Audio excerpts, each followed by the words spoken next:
Hai teman-teman, sekarang Olin lagi sama Dokter Yus di Kedonganan Vet. Langsung aja kita tanya-tanya apa sih kegiatan Dokter Yus di klinik ini. Halo. Hai dok. Hai. Biasanya nih dokter itu nanganin apa sih di klinik Kedonganan Vet ini? Oh ya, terima kasih Olin. Di Kedonganan Vet itu banyak program-program yang biasanya kan kalau klinik swasta tentunya kita ada pasien datang, kemudian mereka ada yang harus mereka bayar untuk pengobatan dan sebagainya. Tapi di Kedonganan Vet ada program lain seperti semacam charity lah. Tapi sebenarnya itu program hobi ya, karena ini memang kegemaran dokter-dokter di Kafet itu dalam melakukan kegiatan di waktu-waktu luang. Contohnya yang saya sering tangani adalah kami Kedonganan Vet tergabung di dalam volunteer atau relawan di Asosiasi Dokter Hewan Megafauna Aquatic, atau yang lebih sering dikenal itu sebagai I Am Flying Vet. Oh, I Am Flying Vet. Yeah. Nanganin megafauna aquatic. Ya. Megafauna aquatic itu gimana sih maksudnya, dok? Jadi megafauna aquatic itu kan yang kita tangani adalah berbeda dengan hewan eksotik yang mungkin menjadi hewan peliharaan atau eksibit. Nah, kalau kita di Kedonganan Veterinary dan Flying Vet khususnya lebih banyak menangani mamalia laut dan hewan-hewan megafauna aquatic itu kayak paus, lumba-lumba, penyu, hewan-hewan besar lainnya, hiu paus yang terdampar di laut baik hidup ataupun mati, terdampar di pantai. Dan kegiatan itu murni relawan di Kedonganan Veterinary seperti itu. Wow, lumayan menarik itu ya hewan-hewannya. Berarti itu nggak mungkin ya hewannya yang ke klinik. Jadi nggak mungkin. Jadi dokter-dokter dari Kedonganan Vet yang akan ke lokasi untuk ngecek mamalia terdampar itu ya? Iya, kita di sini kerjasama juga dengan beberapa first responder. Jadi ada yang bagiannya memang melakukan rescue, ada yang kita bagian penanganan. Khusus di Kedonganan Veterinary lebih fokus ke penanganan hewan yang terdampar hidup. Karena kalau dia terdampar mati perlu perlakuan khusus seperti melakukan pembedahan untuk mengetahui penyebab kematiannya. Itu ahlinya ahli patologi. Itu di Kedonganan Veterinary kita lebih fokus ke bagaimana mempertahankan organisme itu biar hidup. Dan banyak juga kita kerjasama dengan lembaga-lembaga lain yang melakukan penyelamatan pertama kemudian membawa ke Kedonganan Veterinary untuk diobati. Tentu yang hewan yang ukurannya masih masuk lah di klinik ya. Contohnya penyu gitu, yang paling sering saya tangani penyu.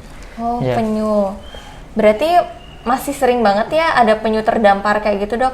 Biasanya itu penyebab mereka terdampar itu apa sih? Banyak ya, dari apa yang kita temukan di lapangan selama kita menjadi volunteer, banyak sekali penyebabnya. Pertama karena memang dia punya penyakit. Ya namanya hewan di alam, dia pasti punya penyakit lain lah, apakah kelainan di ginjalnya, kelainan di parunya, kelainan di jantungnya, seperti umumnya. Kemudian ada juga kena mungkin bakteri dan sebagainya.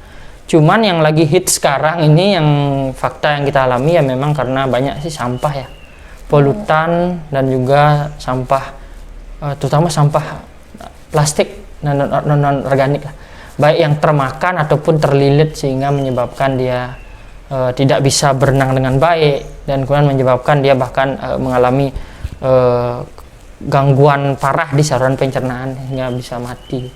Beberapa kasus juga kita temukan kena keracunan, tapi itu dikonfirmasi dari hasil darah, laboratorium. Beberapa yang mati, patolog kita yang melakukan diagnosa itu. Dan karena keracunan sih banyak juga kejadian seperti itu. Oh gitu. Oh ya, tadi kan ngomong-ngomong I Am Flying Vet ya namanya. Iya. Itu tumben banget dengar. Itu tuh semacam komunitas atau gimana sih, dok? Iya, dia asosiasi resmi di bawah Perhimpunan Dokter Hewan Indonesia yang memang visinya adalah dan misinya adalah bagaimana kita mampu mengkoordinasikan dokter hewan di seluruh Indonesia. Jadi kita di Bali ini di Kedonganan Veterinary, kemudian dari Aceh sampai Papua itu sudah ada tempat-tempat pos-posnya juga. Jadi kalau ada kejadian di Papua, di Lombok, di Sumatera dan sebagainya, sebisanya, karena sifatnya di sini voluntary ya, tidak ada yang digaji di sini, tidak dibayar. Jadi benar-benar hanya niat saja. Di kedokteran veterinary itu benar-benar menggunakan niat tulus untuk mensupport sehingga kita bisa melakukan penanganan terhadap mamalia laut terdampar ini. Wah, keren banget ya ternyata dokter-dokter yang ada di seluruh Indonesia. Iya, siap. Apalagi yang udah berkontribusi sama I Am Flying Vet untuk menolong satwa-satwa yang terdampar. Kan mereka tidak punya pemilik. Ini kan milik negara. Jadi bukan hanya milik negara lagi, milik dunia, milik umat, bukan milik kita bahkan. Sehingga kita mesti bertanggung jawab lah kepada mereka, apalagi mereka sangat penting sekali di ekosistem kita seperti itu. Dan sebenarnya kita nggak volunteer amat sebenarnya, karena apa yang kita kerjakan voluntary di Flying Vet ini, saya sangat berterima kasih kepada klien-klien di Kafet, karena berkat mereka mungkin yang pemilik anjing, pemilik kucing, pemilik hewan-hewan eksotis lain, yang pemilik hewan peliharaan lain yang membawa ke kedokteran veterinary, dari mereka lah kita mendapatkan sumber resource untuk dapat melakukan kegiatan-kegiatan penyelamatan mamalia laut terdampar ini, seperti itu. Oh iya. Ya, jadi seperti itu kurang lebih gambaran mengenai apa yang saya sering lakukan di Kafet seperti itu. Wah, ternyata keren banget ya kegiatan-kegiatannya. Apalagi kegiatan di I Am Flying Vet. Itu keren banget. Jadi makin kepo nih sama kegiatannya itu. Kapan-kapan kita bisa ngobrol lagi kan, Dok? Iya, banyak bisa kita cerita-cerita lah tentang apa yang terjadi dalam proses kita melakukan kegiatan tindakan penyelamatan megafauna akuatik. Gitu. Teman-teman kalau ada mau tanya-tanya tentang kegiatan di I Am Flying Vet, teman-teman bisa banget nanti tanya langsung di kolom komentar. Nanti Olin akan sampaikan ke Dr. Yus. Nanti kita akan sharing-sharing lagi di part berikutnya. Bye-bye. Dadah, bye-bye.